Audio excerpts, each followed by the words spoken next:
Hello, awesome people! How are you doing today? Hope all of you are fine and doing wonderful despite the challenges of Capsim simulation.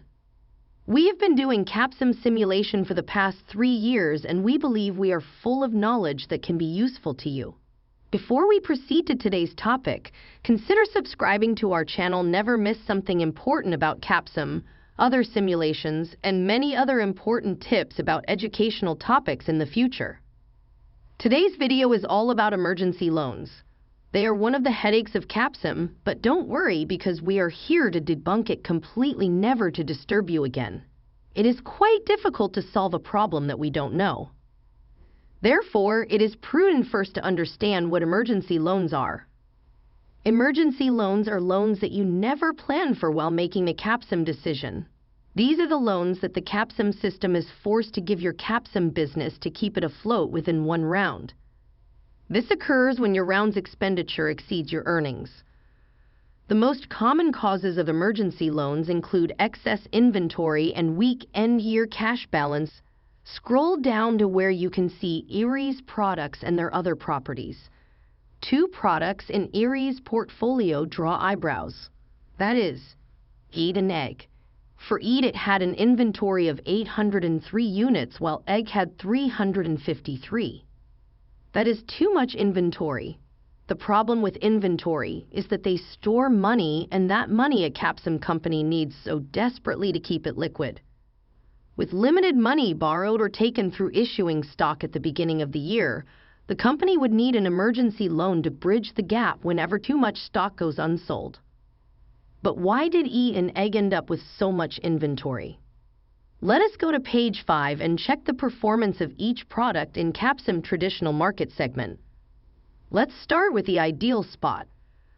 Ideal Spot mostly deals with performance and size coordinates. Can we say Eat had inferior performance and size aspects? No, days sold nearly double the amount of what Eat sold, but it had a smaller performance and its size was also large compared to Eat. Therefore, that cannot be the cause. Let's go to culprit number 2. That is the price. Remember, price is the most important aspect that determines sales in the traditional market segment. Therefore, with excessive price, you are likely to struggle in getting sales. Again, price is not a detrimental factor here. Why say so? Because we can see Baker sold 1583 units, which is nearly twice what Eat sold, but Baker was more expensive by $2 when compared to Eat. Now let's examine customer awareness and accessibility. We can see that Eat had the highest awareness 100% and highest accessibility 67% when compared to all other teams in the traditional segment. So what exactly was the problem with Eat, since most of the factors determining high sales were met? The revision date for Eat and its age was the major concern for the customers. We can see the top 4 performing products in the traditional market had their revised version in the market as early as June, and the latest was August, while the Eat revision was as late as October 4. And most competitors had as much as 4 months to sell their revised version, while Eat only had 2 months. Another thing we can see is that the top 5 products all had an age at the end of the year of less than 2.0, while Eat had 2.66. Customers in the traditional market segment require products with an age of 2.0 years. The ideal age 2.0 is the most important aspect of customers' buying criteria in the traditional market segment. It attracts 47% of the market. Therefore, the fact that Eat failed to meet this factor excessively greatly contributed to limited sales and a huge inventory. Now let's go at Egg. Is its case different from Eat's? Unlike Eat, Egg inventory is not that much, but still high enough to scare liquid cash out of the business. Egg inventory was 353, and this is why they had such a huge inventory. Again, we must rule out the Ideal Spot since Dune had weaker performance and size and doubled Egg's sales in the size market segment. Despite that, Dune could even sell more if not for stocking out. We cannot say that other products had better prices than egg since Dune charged the same price as egg, but they ended up with many sales. When we look at customer awareness and accessibility, we can see egg had the highest 86% and 52% respectively. Therefore, spending on promotion and sales was extremely good. When we go to the revision date, we cannot say that egg got it wrong since Agape, which was the best performing product, released their new version to the market on 18th November, which was later than eggs, which was 1st November. When we look at age at December 31, we can see eggs is the odd one out. As of December 31, the egg had an age of 2.38. Age of 1.5 years is the second most important item influencing sales in the size market segment. It attracts 29% of the market. Therefore, the egg's age was quite far from the ideal age, and that contributed heavily to limited sales and high inventory. We have identified the causes of emergency loans. We have gone down to the product level. There might be other causes, but for now, these have been the most plausible. In case you have identified others, kindly let us know in the comment section below. Also, if you are having an emergency loan and you don't have a way out, kindly contact us via the WhatsApp provided in the video description. You can email us too. All the details are included in the video description. Still stressed? Bro, chill. We got you. Now let us go to the bread and barter section of this video. Step 2. Recovering from Capsim emergency loan. There is no single-phase approach to recover from Capsim emergency loan. It is always a multi-phase, multi-department approach. These Capsim departments are not standalone. They work like a machine, and whatever decision you make in one department impacts another. So what can we do in Capsim R&D as per our review in Step 1 to recover? We have seen that in most cases we have been missing our ideal age. Therefore, wherever decision we make, we are going to take a closer look at our ideal age. We also do not want to provide inferior products, since that will jeopardize our way back to glory. Did he already have glory days before? I doubt. Anyway, let us start with our traditional segment product, EAT. EAT has a performance coordinate of 6.2 and a size coordinate of 13.8. It also has a reliability of 17,500. Let us change the EAT performance to 7.0 and its size to 13.0. Recalculate. Now we see the revised version will be released on the 24th of October. That is not quite bad because there are 2 months to the end of the year. That is enough to derive significant sales. Let's now check the ideal age. At the bottom right side of the screen, you can see age profile. That is what we are going to use to gauge our ability to meet customer products' age needs. For EAT after revision, it will have an age of 1.7, and at the end of the year, it will have 1.9. That is out considering the ideal age for the traditional market segment is 2.0. The age profile will change depending on the decisions that we will make for other products. Therefore, we will discuss it further when we complete making Capsim R&D decisions for each product. Let's now go to Echo. We can increase its performance coordinate to 10.2 and reduce its size to 9.8. We can see that our low-end product is most likely to be out of the low-end market segment by the next round. Therefore, we need to update it. Unlike other products, we have to make a long-term decision for this one. That is why we are increasing the EB performance to 6.0 and reducing its size to 14.0. For Edge, a performance market segment product, we are increasing its performance coordinate to 12.0 and reducing its size to 13.8. Finally, for the size segment product Egg, we are increasing performance to 6.0 and reducing size to 8.6. I guess you must be wondering why aren't we changing MTBF? The reason for that is that most competitors have nearly the same MTBF and we do not expect them to increase. Besides, increasing MTBF is going to set us up airy for high material costs, which they don't have but trying desperately to save little that is coming in. Therefore, it is good to let it be, but you can consider increasing in the later round when you are stable, since they can be a source of competitive advantage. Now check the revision date. They look very bad since products like Echo are poised to be revised in January. That means we will not have the opportunity to make changes in the next round. With that, we are doomed to fail, especially when Echo is concerned. We have to do something. That is where the amazing Total Quality Management (TQM) comes in. Under TQM, we will focus only on 2 initiatives: a concurrent engineering and quality function deployment. We are spending $1,500 for each initiative.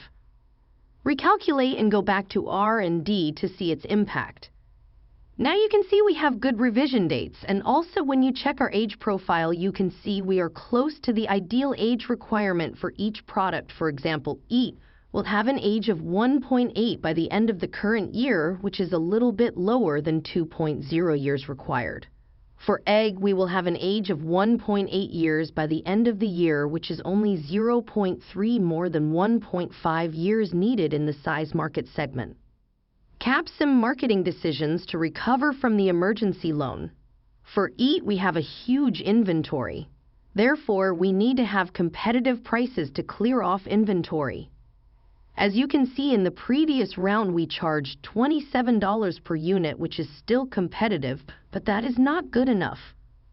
That is why we are still reducing it to $26 per unit. EAT has an awareness of 100%. Therefore, we only need to spend $1,400 to maintain 100%. For accessibility, we are yet to attain 100%, therefore maintaining the same budget. Wrong forecasting is the main cause of overproduction and huge inventory.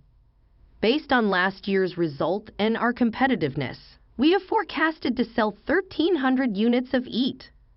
For low-end EB, our price was not competitive.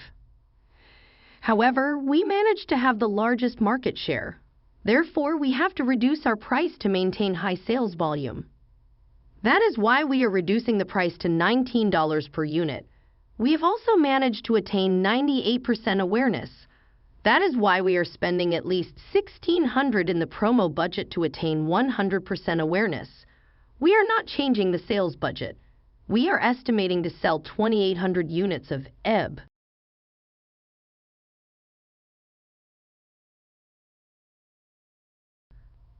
For Echo, we have reduced the price to $37, increased the promo and sale budget, and estimated to sell 450 units.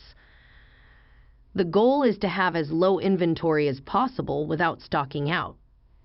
Edge, we have reduced its price to $32. We have increased the promo and sales budget to $2,000, and we are estimating to sell 600. Finally, for Egg, we are reducing the price to $32. Increasing promo and sales budget to $2,000. We also estimated to sell 500. I know it is quite challenging on how we are estimating the sales. We will make a video specifically targeting Capsim demand forecasting. It will be available on YouTube within the next 2 weeks. Therefore, kindly subscribe and never miss it. It will greatly help to navigate from one round to the next without over-forecasting or under-forecasting. Capsim production decision to recover from emergency loan. Let us start with the production schedule. Above it, you can see the inventory each product holds. For EAT, we have an inventory of 803 units. Therefore, we cannot produce 1,000 units that we have forecasted to sell. If we do that, we risk excess inventory again, and it will lead to another emergency loan. That is why we are only producing 1,309 units. For EB, inventory is small, only 126. Therefore, we need to produce 3,100. Echo has no inventory. Therefore, we need to produce much more than what we have forecasted to cover the surplus unexpected demand. That is why we are producing 600 units. Edge forecasts are 600, and we have an inventory of only 19 units. That is why we need to produce 650 units to cover demand and any additional surplus we might get. Egg has a huge inventory of 353 units. Therefore, we only need to produce 300 units to meet our demand and avoid stocking out. Let us handle capacity change now. We can see EAT has a capacity of 1,800 units. That is too much considering that currently we need less than 2,000 units. That means with 1,000 capacity, we can meet demand by utilizing both first shift and second shift production. We also need to consider future growth. That is why we are reducing its capacity by 400 units to end up with 1,400. We are doing the same for Echo. Echo doesn't need 750 capacity since it will be long before its demand reaches 1,500. Therefore, we need to reduce its capacity by 150. We have done that and the Echo capacity is 600 now. Automation change. In the future, EEC and EB are expected to get super cheap. With the current production setting, it will be quite hard to be profitable. We need to increase their automation to lower labor costs. I would love to increase for both, but we are limited in finances. Therefore, we will increase EB now to 8.8, and in the next round, we will update EAT. And that's how you handle production in case you incur an emergency loan. Now let us talk about human resources. The goal of human resources is to increase productivity. Productivity is essential in improving efficiency and cutting down costs. Therefore, it is prudent to max up spending on recruiting experts to 5,000 and ensure that employees get at least 80 hours of training each year. Making finance decisions after incurring Capsim emergency loan. It is going to be expensive, I promise, and it might scare you. There are not many options, but if you settle with these aggressive tactics, you will see better results soon. First, you need to understand that a stock price of $1 will not get you any significant money. It will be just like throwing away a company with a better future for nothing. That is why we have ruled out issuing stock. For now, we have to get debt and much of it. That is why we are issuing the maximum allowed long-term debt of $21.67. We are also using short-term debt amounting to $21,000. It doesn't look well, but we have to accept it because what we are looking at is the ending cash balance as of December 31. It has to be a significant value if we are serious about avoiding emergency loans. Our ending cash balance after this decision is $5,891. It is not a bad figure, and I believe even in a recession we cannot have inventory that would exceed $5,000. Therefore, this is solid and good to go. Should we see now our expected result? Let us go to a balanced scorecard. As you can see, we are expecting to get 52,689. That is not so bad considering ARI had an emergency loan in the previous round. Now let us go to our result. This is what we got after rollover. We can see there was no more emergency loan. We also earned a profit not so big but nearly $1 million. That is a sign of moving in the right direction. And also you can see our competitiveness for each market segment has improved. We have advantages, especially when it comes to awareness and accessibility. Step 3. How to avoid emergency loans. First, ensure you get your product in the ideal spot. You can check the ideal spot by reviewing your situation analysis. It calculates the ideal spot for each market segment and each round. Remember to review it always. Also remember, if you have an emergency loan and you mess up in Rand, it is almost impossible to recover. So be careful of R&D while making Capsim decisions. Secondly, ensure your forecast is correct. Do not be like hyena and be greedy because that will kill your Capsim company. Ensure your forecast is accurate to avoid excess inventory. We will have a video about forecasts. Kindly subscribe and check our channel to learn about strategic forecasts in Capsim. Finally, ensure you never fail to make a profit by cutting down costs. Good profit for each round will increase your stock price. High stock prices will make equity a source of lucrative finances. It will also help you to have money to maximize your automation, thus helping you reduce labor costs. Therefore, always seek to make a profit if you want to avoid an emergency loan. No more emergency loan. Thank you for watching our video. Hope you have learned ways to get your Capsim company out of emergency loans and to avoid it altogether. Kindly subscribe to our channel as we grow this community together. Remember, we will be having Capsim, compxm, and Capsim global GDNA forecasting videos soon. It will be a great video, I believe.